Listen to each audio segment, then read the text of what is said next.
Good morning. এখন morning বললে ভুল হবে, ঘড়ির কাঁটা 12:30টার ঘরে। সকাল থেকে একটাও জলের কাজকর্ম করতে পারেনি, কারণ কলমিস্ত্রি দাদারা এতক্ষণ যাবৎ কাজ করছিল।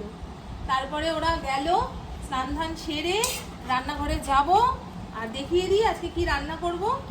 ফ্রিজ থেকে খুঁজে খাজে শুকনো ঝিঙা বের করেছি, সজনে ডাঁটা, ফুলকপি বাঁধাকপি চলে গেছে তো কি হয়েছে, এই যে ঘরে সজনে ডাঁটা ঢুকেছে।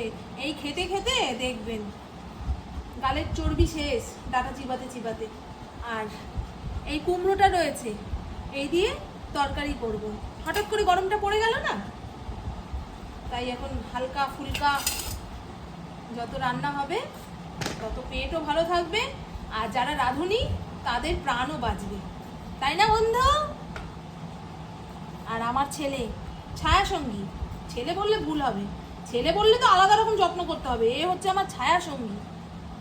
সবাই আমার স্বাদ ছেড়ে দিলে কি হবে, ও আমার স্বাদ ছাড়বে না।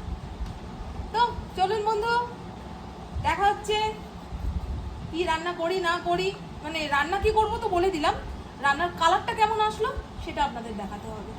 কুমড়োটা ভালো না গো, কাঁচা কুমড়ো।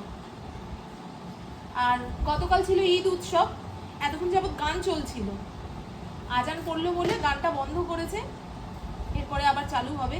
কিন্তু অন্যান্য বছরের তুলনায় এবছরে ঈদ উৎসব অত জমজমাটভাবে হচ্ছে না।